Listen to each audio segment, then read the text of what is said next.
The day she stole my dream job, everything looked perfectly ordinary. The sun was out. The city was loud. Nothing felt like it was about to fall apart. But then my phone buzzed. It was a company post, a big announcement. We're thrilled to welcome our newest team member. And right there, next to that sentence, was her face. My best friend. The one who used to stay up with me till 2 a.m., helping me prepare for that exact interview. The one who told me I was born for it. I stared at the screen for so long my coffee went cold. My first thought wasn't even anger. It was disbelief, that kind of numb, heavy disbelief when your brain refuses to process what your eyes already know. I scrolled down the post again. Her caption read, "Dreams do come true. Hard work pays off." And the comments were full of people congratulating her. People we both knew. People who thought we were inseparable. They all had no idea that the hard work she was talking about wasn't hers. It was mine. My ideas. My présentation. My plan, the one I'd trusted her enough to share because I thought friends were supposed to lift each other up. She décopiait my proposal, word for word. Used my slides. Even kept the same color scheme I'd spent hours perfecting. And just like that, she got the job that had been my dream for years. What hurt most wasn't the job itself. It was how easily she smiled through it. How naturally she pretended nothing had happened. The night before, she'd even called me, told me she was nervous about her interview and asked me to wish her luck. I did. Because I was proud of her. Because I trusted her. And that trust turned out to be the biggest mistake I ever made. A week later, she texted me. "I hope you're not mad. I didn't mean to hurt you." That's the thing about betrayal, it always comes wrapped in soft words. She wanted forgiveness like it was something small, something easy. But when someone steals your dream, your effort, your identity, how do you forgive that? That is where my story began. Not with revenge, not with anger, but with the silence that comes after losing everything you thought was safe. People think betrayal begins with lies. But sometimes it begins with laughter, the kind shared between two people who still believe they're on the same side. Back then that was us. Me and Maya. We weren't just friends, we were each other's person. Late-night phone calls, shared notebooks, coffee-fueled dreams about the future. It felt like the universe had paired us together for something big. We met in our senior year of university, both majoring in communications, both obsessed with creativity, both whispering the same name whenever someone asked, "Where do you want to work after graduation?"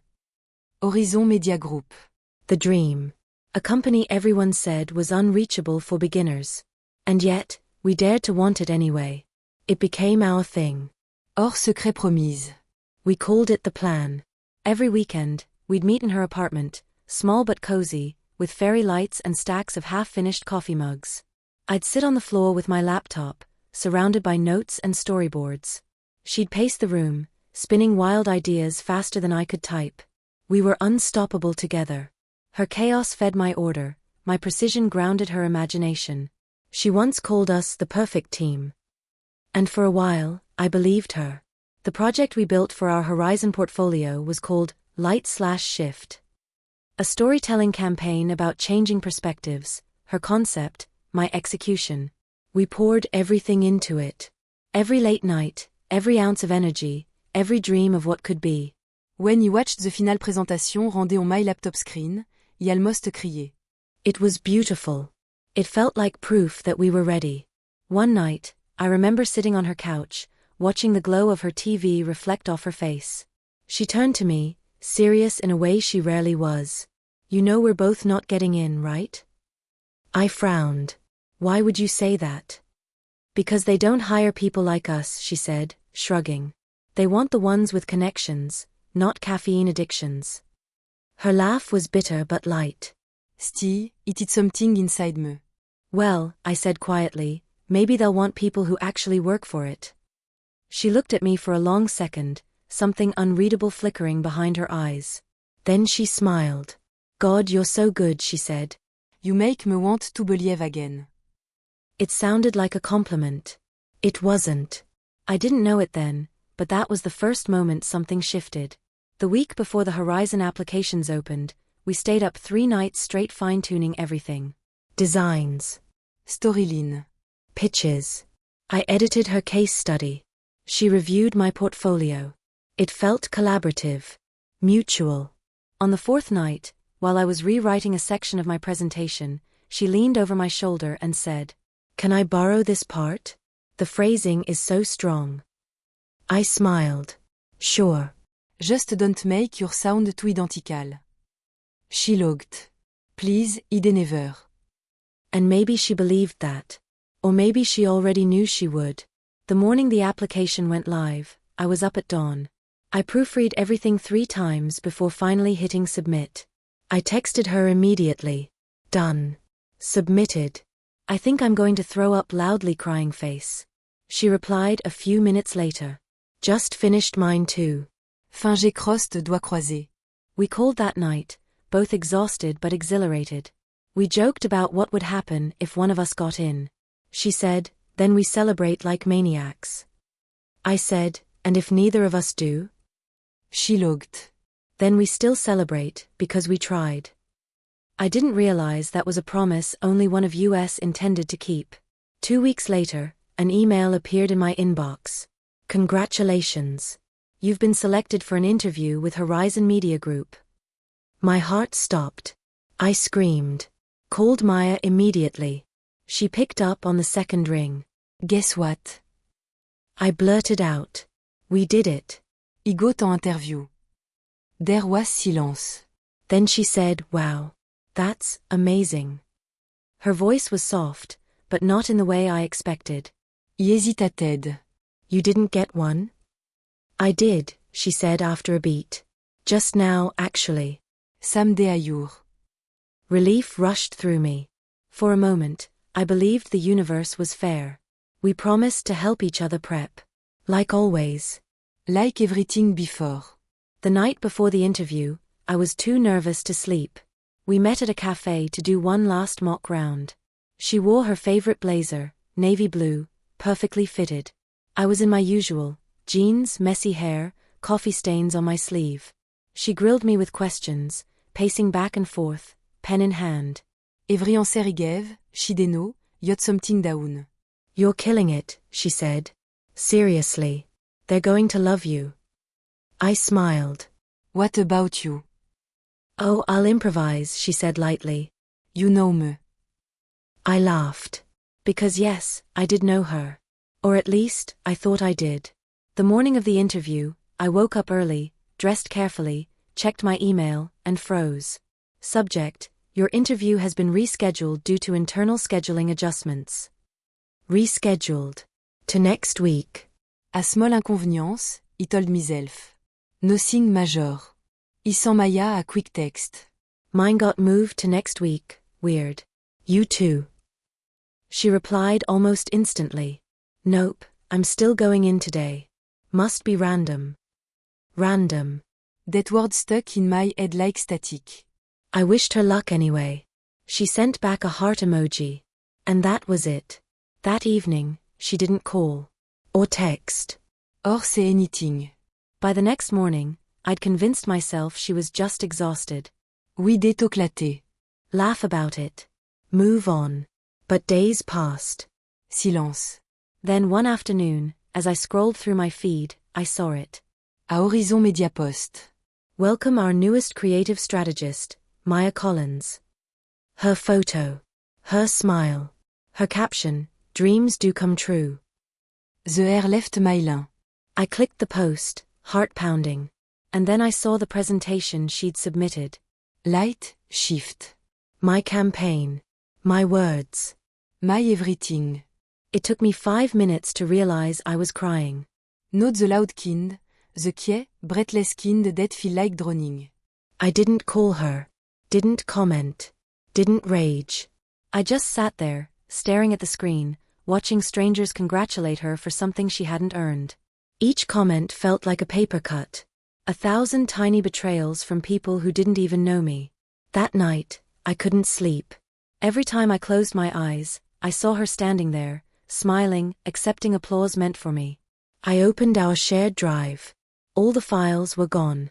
Replaced by new versions with her name. She hadn't just stolen my work. She'd erased my fingerprint.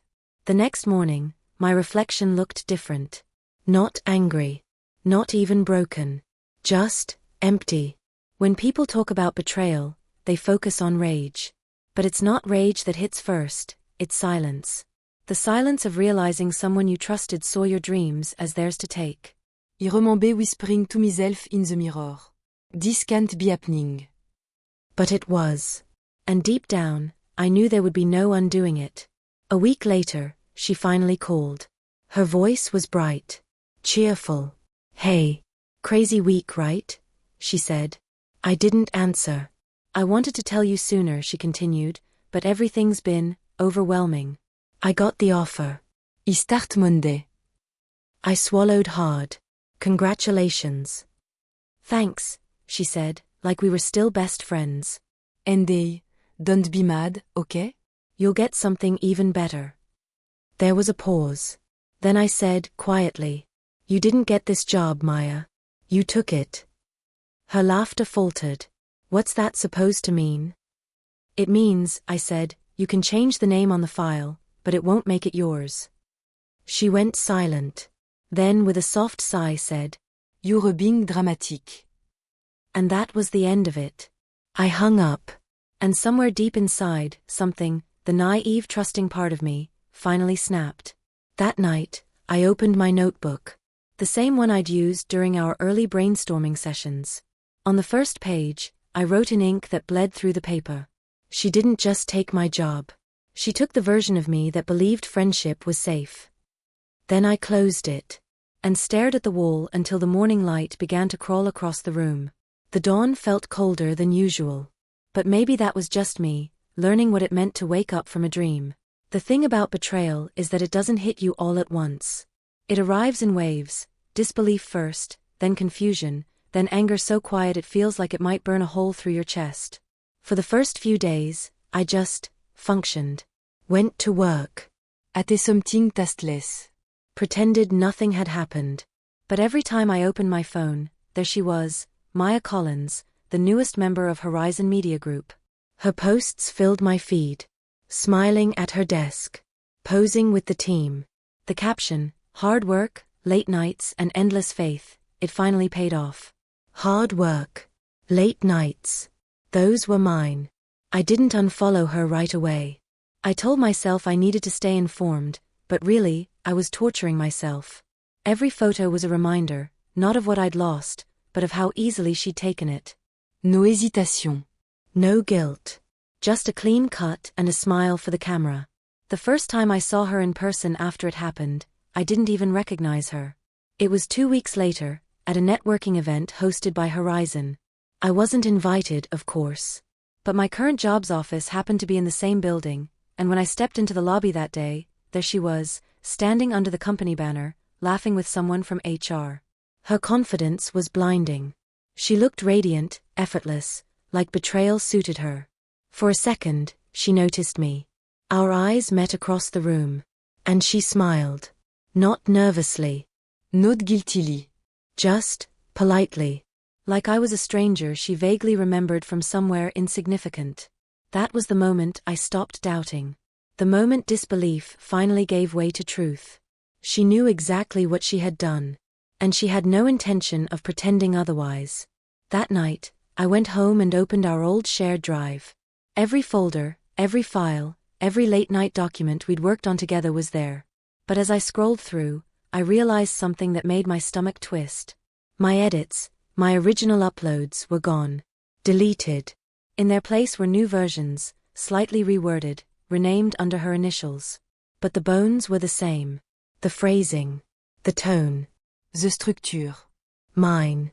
I sat there, staring at the screen, feeling this cold calm settle over me. It was like discovering someone had broken into your house, not to steal your money, but to rearrange your furniture so you'd question your own memory. That's what she'd done. She'd rewritten my work just enough to make me look crazy if I ever tried to prove it. I remember whispering to myself, she planned this. And for the first time, I believed it. The next day, I reached out to an old classmate who'd also applied for Horizon. We met for lunch, casual at first, until I brought up Maya. He lowered his voice. Yeah, everyone was shocked she got in so fast. I heard she nailed the presentation, some kind of social storytelling pitch called Light/Shift. I froze. That name again. My name. He went on, not noticing my silence. It was brilliant. The team loved her. Said it felt different. Personnel. Of course it felt personal. It was mine. When I got home, I opened my laptop again. I still had the drafts, the old versions saved under different names. All I needed to do was compare them. And there it was. Slide for slide. Line for line. The same campaign. My campaign. The evidence was right there, glowing back at me in soft blue light. My mouse hovered over the send button of an email I drafted to Horizon's HR. A part of me wanted to hit it, to expose her, to reclaim what was stolen. But another part of me, the tired, cautious part, whispered, what if it makes you look desperate? Bitter? Petty? That's the cruelest part about being betrayed. It makes you doubt not just them, but yourself. I closed the laptop without sending anything. And in that moment, silence became my punishment. Weeks passed. I started avoiding people. Friends would ask about the job, and I'd lie, say it didn't work out, say I was moving on. But every time someone mentioned Maya, my chest tightened. Then one afternoon, she called. Her name flashed on my phone like a bruise I couldn't stop touching. I let it ring twice before answering. Hey, she said, too cheerful. How are you? I'm fine, I said flatly. I wanted to check in, she continued. It's been crazy since I started. I miss you. I didn't respond. She sighed. Look, I know you're upset. But this doesn't have to ruin our friendship. Our friendship. I almost looked. Maya, I said quietly, you took everything I worked for. And you want to talk about friendship? That's not fair, she said quickly. You're acting like I stole something from you. You did. I didn't. We both worked on those ideas. I took the initiative. I closed my eyes. Is that what we're calling it now? Initiative? She paused. Then softer, I didn't mean to hurt you. That line. That stupid, hollow line. You keep saying that, I said. But you don't call someone you didn't mean to hurt from your new office. Silence. Finally, she said, you'll understand one day. It was just business. Then here's my business, I said, voice steady. We're done. And I hung up. After that, she didn't call again. But I'd see her name everywhere. LinkedIn post. Presse mention. A podcast interview titled From Vision to Victory, How One Young Woman Redefined Creative Strategy. I cliquetitons. Big mistake. Listening to her speak felt like swallowing glass. She told my story, about the struggles, the long nights, the lessons learned. Even the phrasing was the same. She'd memorized my sentences like lyrics. You know, she said in the interview, it's not about ideas. It's about integrity. I remember whispering to the screen, you don't even know what that word means. Then I closed the tab and didn't open it again. But the universe has a sense of humor. 2 months later, I got invited to a creative industry mixer, small event, local, low-key. I almost didn't go. But something inside me, pride maybe, refused to let her be the only one still standing in those circles. When I arrived, the room buzzed with chatter and clinking glasses. And then, of course, she was there. Maya. Effortlessly beautiful. Effortlessly fake. She was mid-conversation with someone from Horizon when she spotted me. Her smile faltered, just for a second, before she excused herself and walked over. Wow, she said softly. You look great. I nodded. So do you. Success suits you. She hesitated. Can we talk? No, I said. We already did. She laughed awkwardly. You're still mad. I'm not mad, I said. I'm just finally seeing you clearly. Her expression shifted, annoyance flickering behind her eyes. God, you always make everything sound so dramatic. It's a job. Not a life sentence. You're right, I said. It's a job. You just forgot whose it was. And with that, I walked away. I could feel her eyes burning into my back, but I didn't turn around. For the first time, leaving didn't feel like losing. That night, I went home, opened my notebook again, and wrote 3 words across a clean page. She took it. Then I wrote beneath it, slower. But she can't keep it. Because deep down I knew, people like her always fall apart eventually. The same charm that gets them what they want is the same poison that makes everyone eventually see who they really are. And even if she didn't, I couldn't spend my life orbiting her gravity. I had to rebuild mine. The next morning, I got an email. From Horizon. For a moment, Maya stuttered. But it wasn't from HR, it was from someone in the team. Someone I didn't know personally. The subject line read, "Question about your light/shift concept." The message was short. "Hi, I came across some older drafts of the light/shift proposal that were clearly authored by you. I just wanted to clarify something about its origin. Would you be open to a quick chat?" He read it twice. Then again. So, someone had noticed. For the first time in months, I smiled, not out of spite, but relief. Because it meant the truth had left a trail, and someone was finally following it. I met with the woman later that week. She was kind, sharp-eyed, honest. We talked about timelines, documents, version histories, all the boring details that now meant everything. When we finished, she said quietly, "We always wondered how she came up with it so fast. Now I know. I didn't ask what they'd do about it. I didn't need to. Knowing the truth was finally visible was enough." When I left the cafe, the air felt lighter. Not because she'd lost, I didn't even know if she had. But because I'd stopped carrying the weight of being silent. Later that night, as I closed my laptop, I realized something. She hadn't just stolen a job. She'd stolen my belief, in fairness, in friendship, in merit. And that theft had cost me more than any paycheck ever could. But in the ruins of all that, something new had started growing, quiet, steady, patient. A kind of self-respect that didn't need validation or revenge to feel real. I wasn't healed yet. But I was no longer haunted.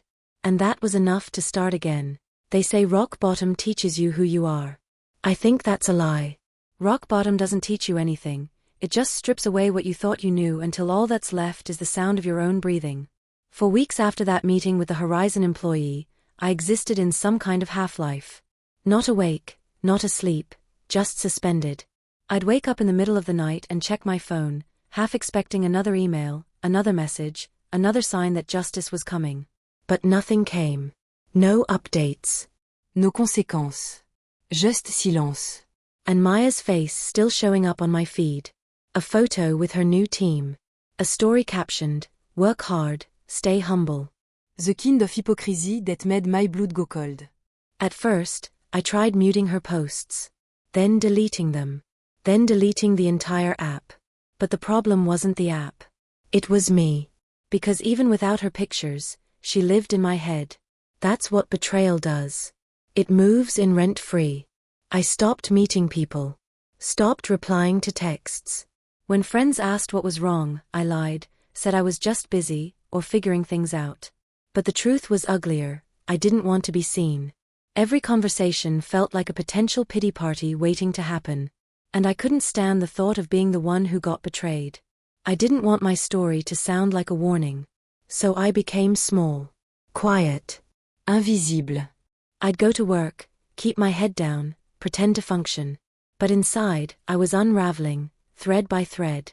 It's strange how humiliation and heartbreak can coexist. You're furious, but you're also ashamed. Ashamed that you didn't see it coming. Ashamed that you let it happen. And even though she was the thief, I was the one who felt contaminated. One evening, I ran into a mutual friend. Someone who hadn't heard our story yet. She hugged me, all warmth and nostalgia, and said, "I saw Maya's new campaign. You must be so proud of her." Proud. I remember laughing, that hollow, choking kind of laugh that doesn't sound human. She frowned, confused. What is funny? Nothing, I said, forcing a smile. Just life. Then I excused myself and went straight home. When I closed the door, I didn't turn on the lights. I sat there in the dark, coat still on, and finally cried. Not softly, not beautifully, just messy, raw, body-racking sobs that left me shaking.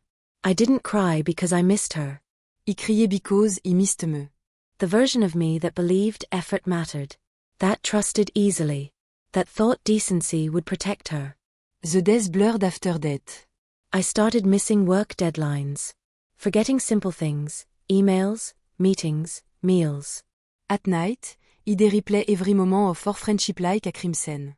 Was there a clue I missed? A pause, a glance, a word that should have warned me? I remembered that night before her interview, how she'd asked me to practice one last time. How she'd listened so intently, as if she were memorizing me. And I realized, she was. That memory used to make me nauseous.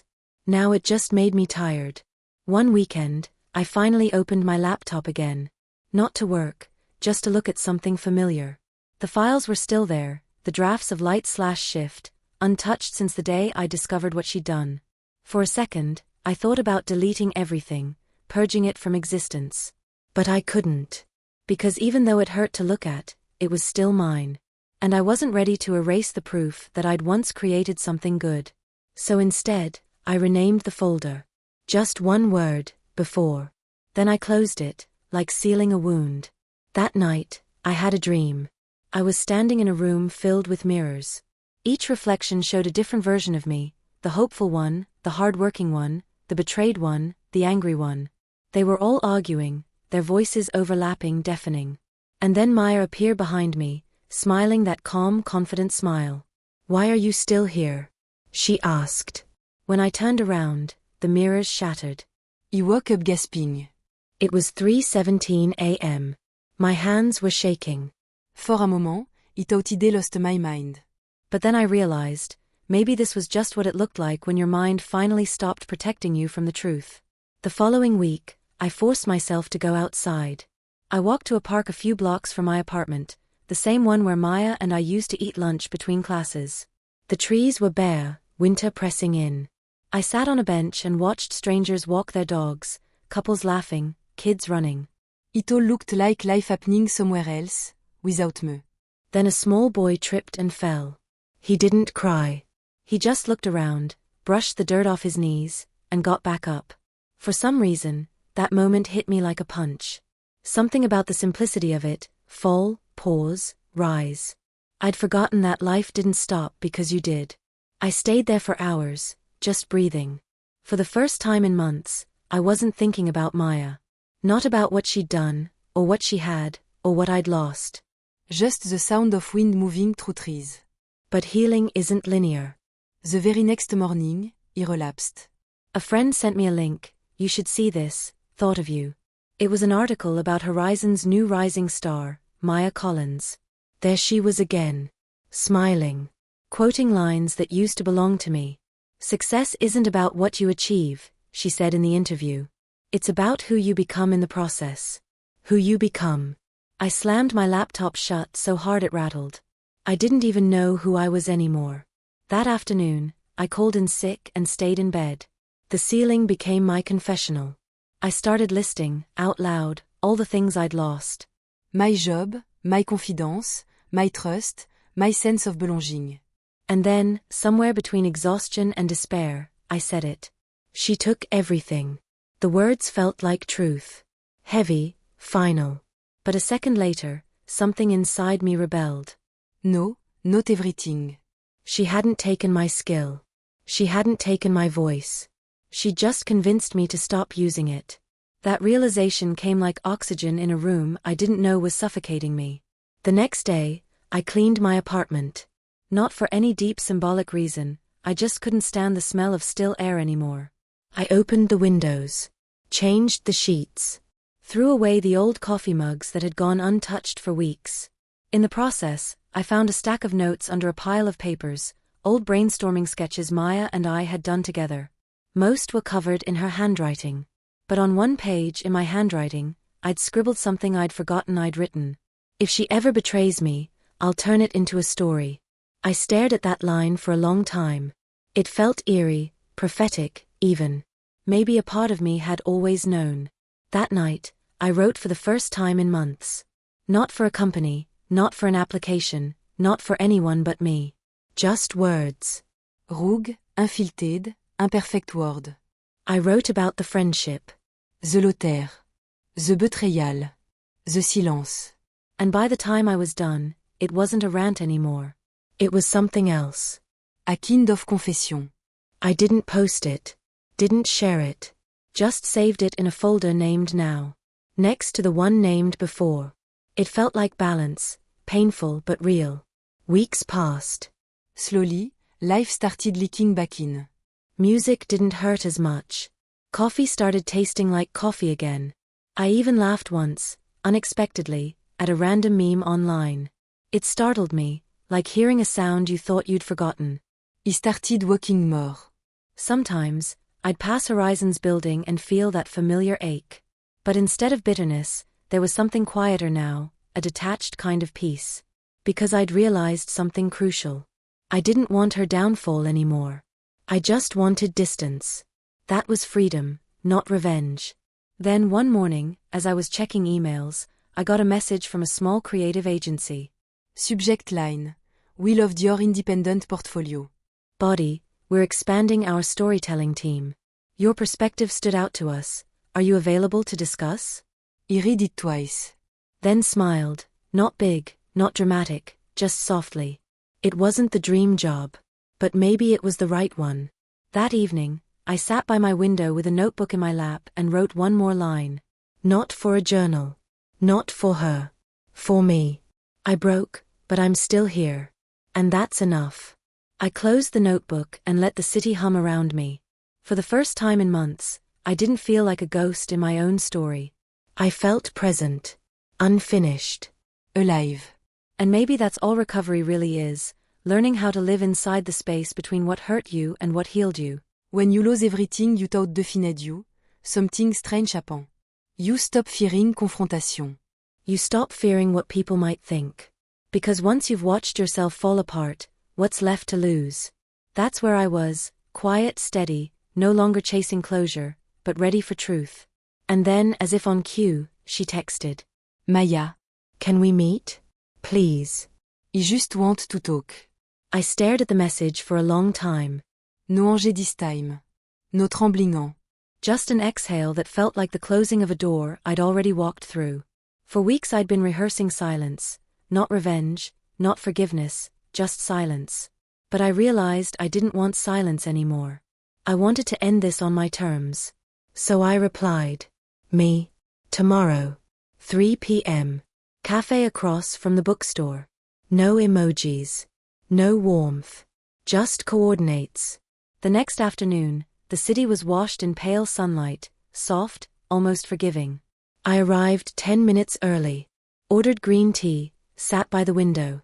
It was the same cafe where, months ago, we'd planned our future. The same table. The same corner. I placed my phone face down and laid a small envelope beside it. Inside, printed timestamps, drafts, and a page from her interview transcript where my exact words had been quoted. Not to accuse, just to remind myself I wasn't crazy. At exactly 3:03, the bell over the door rang. She walked in. Perfecta always. Hair sleek, coat expensive, the kind of calm confidence people mistake for innocence. When she saw me, her face shifted, surprise, then hesitation, then that familiar polite smile. Hey, she said softly. You look good. I am. I gestured to the seat across from me. Sit. She did. For a moment, we just listened to the cafe, the clinking cups, the low hum of other conversations, the hiss of milk steaming. The world went on, blissfully unaware that two people were about to end something that used to mean everything.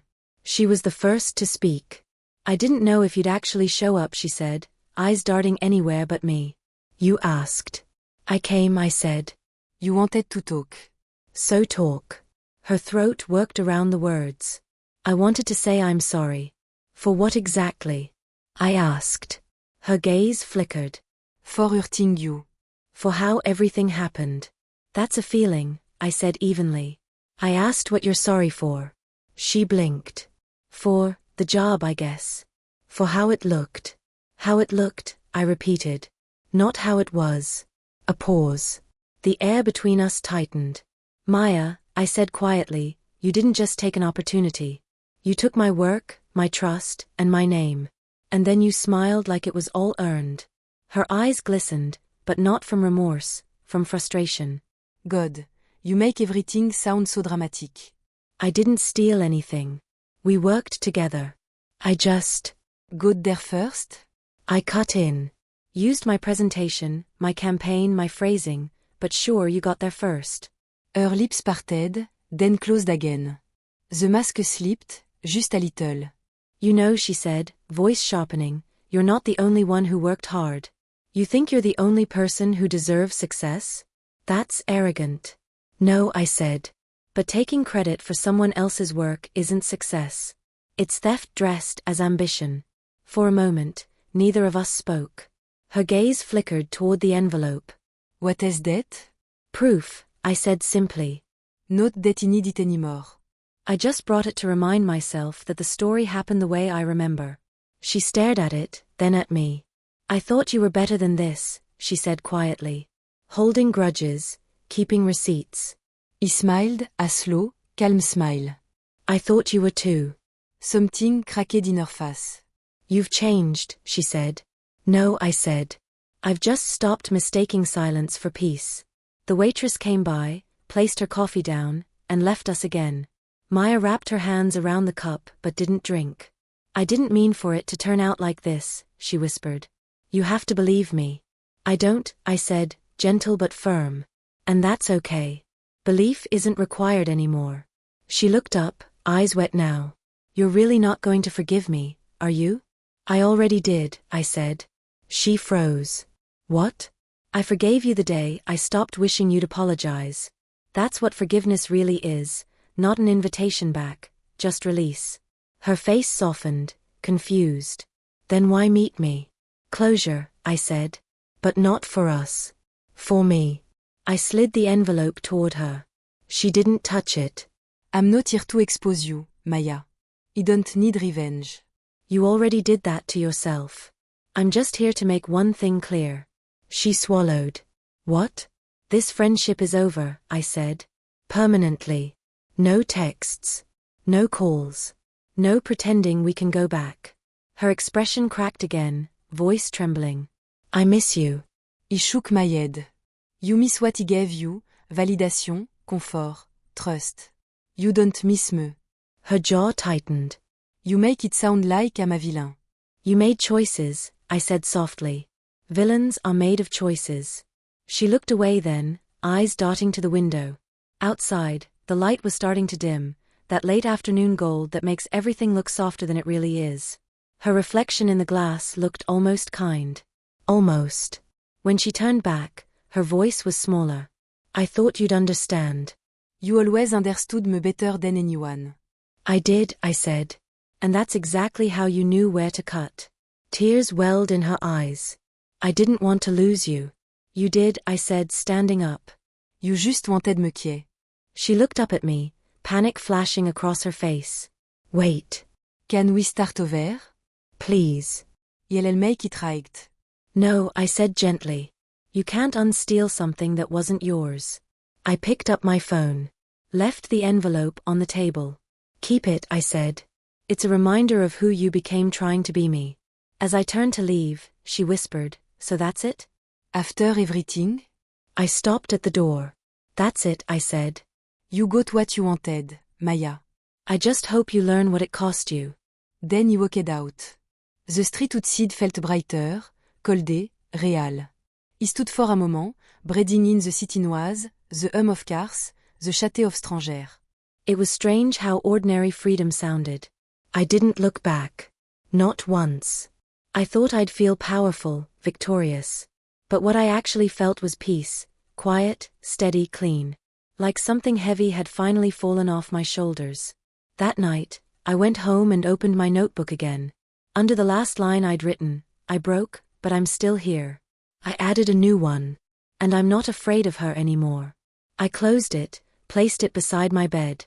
The candle on my desk flickered softly. No trembling. No replaying of all conversation. Just stillness.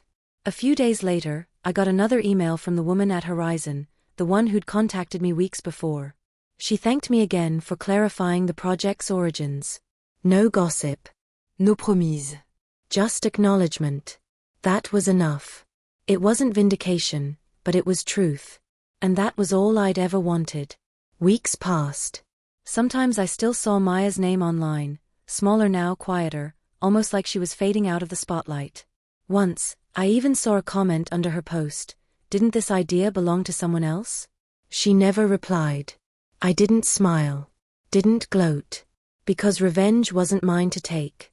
The Universe and le balance beter den y evercoud.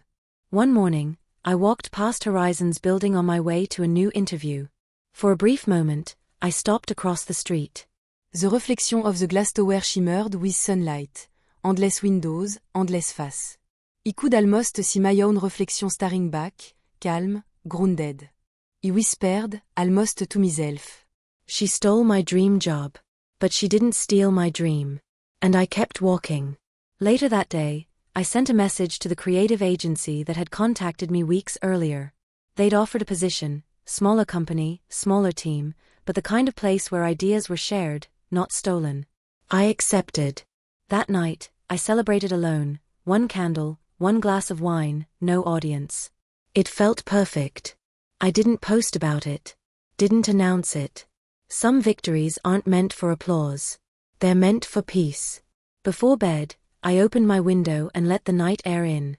Somewhere below, a bus passed. The city hummed like it always did, indifferent, alive. I realized then that forgiveness wasn't a gift I gave her. It was the space I created to finally breathe again. I didn't hate her anymore. I didn't love her either. She was just part of the story. A chapter one survived. Peace doesn't arrive like thunder. It comes quietly, one breath, one morning, one unremarkable moment at a time. You don't even realize it's there until you wake up one day and notice the absence of noise inside your head. That's how it happened for me. Not overnight. Not dramatically. Just slowly, like sunlight sneaking through a half-closed curtain. For the first time in months, I woke up without checking my phone. No compulsive scrolling through her name. No searching for updates, no rehearsing imaginary arguments in the shower. I made coffee, sat by the window, watched the city move. And it hit me, I was still here. Alive.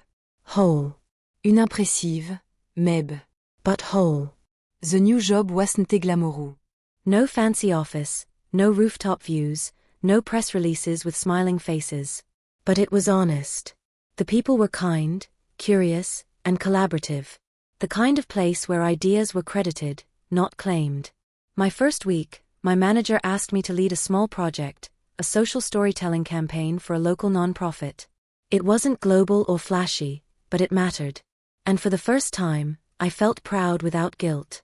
I remember staying late one evening, alone in the office. The lights were dim, the hum of computers steady, the scent of fresh paper and coffee in the air. I stared at the campaign mock-up on my screen, a quote in clean white text over a dark background. Stories don't just sell things. They save people. And I realized I'd written that line. Not for a company. Not for validation. For me. That's when I understood, I hadn't lost my voice. I just stopped trusting it. Maya reached out once more. A short message. I heard about your new job. Congrats. You deserve it. I didn't reply. Not out of spite. Out of peace. Some conversations don't need closure because silence already said everything. I archived the message and went back to work. It felt like a small victory, the kind that doesn't sparkle, but settles softly inside your chest. One night, I met with an old university friend. We hadn't seen each other since before everything happened. Over coffee, she said, "You seem different. Lighter." "I am," I said. It took me a while to remember who I was before all that. She smiled. "You always were the grounded one. Even when the world fell apart." I laughed. Maybe that's why it had to fall apart, to remind me I had roots. She nodded, quiet for a moment. Then she said, "Do you ever think you'll forgive her?" I thought about it. Then said, "I already have. But forgiveness isn't about her. It's about walking away without dragging the past behind me." My friend smiled. "That's very you." I smiled back. "Yeah. I guess I finally sound like myself again." Time softened the edges of everything. The anger. The shock. The disbelief. Even the memory of her name stopped tasting like iron in my mouth. I learned to measure my life in smaller moments, a project done well, a quiet Sunday morning, laughter that didn't feel forced. And slowly, that felt like enough. Sometimes I'd walk past the cafe where we last met. The same seat by the window. The same steam-fogged glass. But I never went inside. Not out of avoidance, out of choice. That chapter was written. I didn't need to reread it.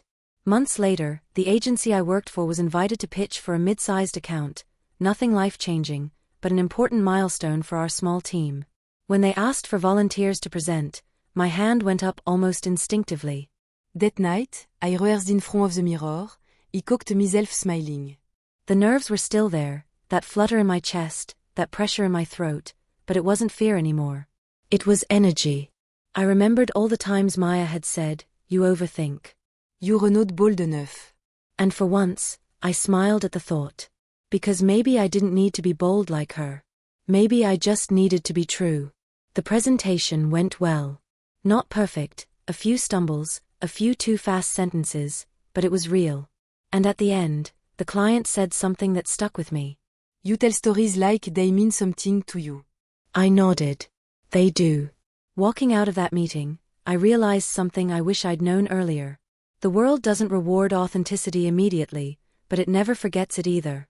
A few weeks later, I got the email, we'd won the account. My manager called me into her office, smiling. You led this. You earned it. I thanked her, trying to keep my voice steady. But when I left the room, I sat at my desk, hands trembling, not from anxiety, but from disbelief.